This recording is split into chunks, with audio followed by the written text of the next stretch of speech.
Você sabia que a última ceia pintada por Da Vinci não representa um evento que realmente aconteceu na história? Calma, eu não estou te dizendo que Jesus não celebrou a ceia com seus discípulos. Isso a Bíblia nos comprova. E nós, inclusive, reproduzimos essa liturgia mensalmente em nossas igrejas. No entanto, a iconografia, o aspecto visual daquela ceia pintada por Da Vinci, diz muito mais respeito ao momento que Da Vinci viveu, ao lugar geográfico da Europa que ele viveu, a forma de pensar comum para aquele lugar, do que realmente aquilo que Cristo estabeleceu, celebrou e aliançou com os discípulos num contexto judaico. Claro que Da Vinci fez um favor em evidenciar, através de uma obra que ficou famosa, uma celebração cristã, e isso é louvável. No entanto, os elementos que compõem a pintura de Da Vinci não são encontrados dentro da tradição judaica e muito menos na Bíblia. O que eu estou querendo dizer com tudo isso daí? Estou querendo dizer que talvez você tenha uma visão, uma interpretação limitada e anacrônica, fora do tempo e da cultura, do que foi realmente a ceia de Jesus. A obra de Da Vinci foi excelente, mas nós precisamos visitar a Bíblia e entender o contexto judaico para saber como foi realmente a ceia de Jesus Cristo. Quais elementos que compunham ela? Como era a mesa? Como eram as cadeiras? Quanto tempo durou a ceia? E isso Da Vinci não pode nos ensinar. Quando nós olhamos a última ceia de Da Vinci, nós vemos principalmente uma mesa alta. Veja que essa mesa não era comum nos povos do Oriente do qual Israel fazia parte. É uma mesa muito típica de uma tradição romana que ainda foi repetida durante a Idade Média e talvez tenha na sua casa. Uma mesa alta para usar com cadeiras. A mesa precisava ficar alta para que nós estivéssemos distantes do chão que era sujo. As cadeiras têm a função de nos colocar no nível de igualdade com essa mesa, como nós temos em casa hoje. A mesa que Da Vinci ainda celebra, repete a celebração, é uma mesa longa, onde quem estava num ponto estava muito distante de quem estava na outra extremidade. E ele coloca Cristo no centro para dizer que ele era o centro daquele evento. Tem toda uma justificativa que ele tentou transmitir, talvez até teológica, mas não se enquadra com aquilo com que os judeus faziam. Pronto.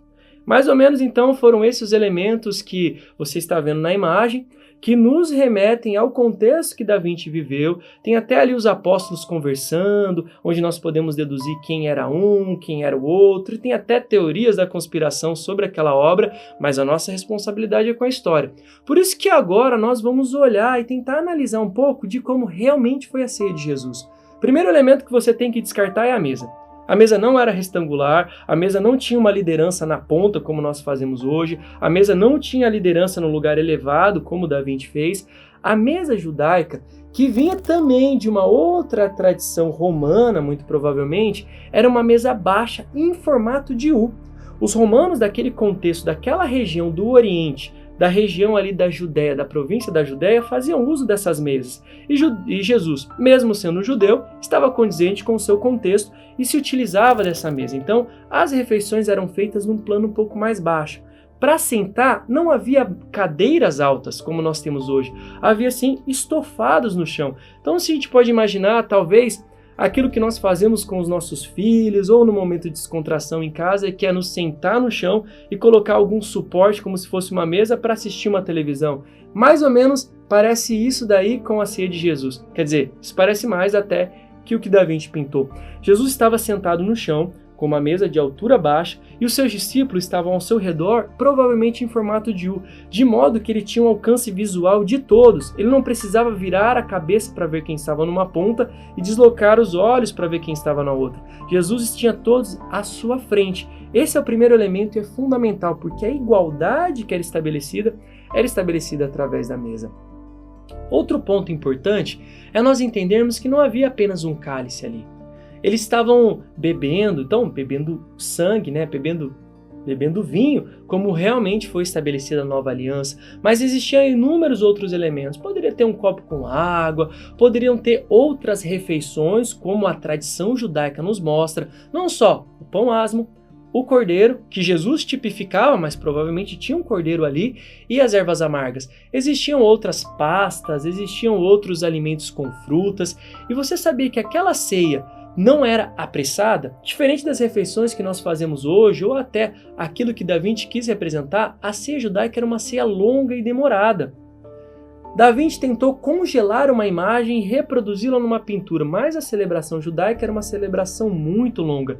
E aí nós vemos os discípulos, muito provavelmente, reclinados a uma mesa baixa, sentados sobre almofadas e cada um com o seu prato trocando alimentos. E o anfitrião, Jesus Cristo, servindo a todos, principalmente aqueles que estavam próximos dele. Então, a pintura de Da Vinci, apesar de muito importante para difundir o evangelho para o período que ele esteve, acabou por ofuscar um pouco da tradição judaica presente na ceia de Jesus Cristo.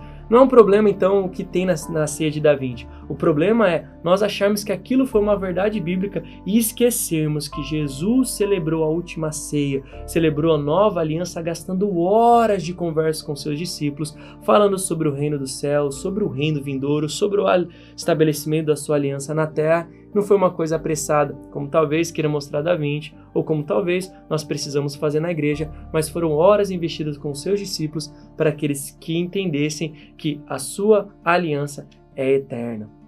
Se você gostou desse conteúdo, eu quero te convidar a compartilhá-lo, aproveitando esse contexto agora de ceia, compartilhe ele com o pessoal da sua igreja, compartilhe com a sua família, para que nós tenhamos um pouco mais de conhecimento daquele momento tão importante que foi a celebração, o estabelecimento da nova aliança entre Jesus e a igreja no cenáculo. Deus abençoe.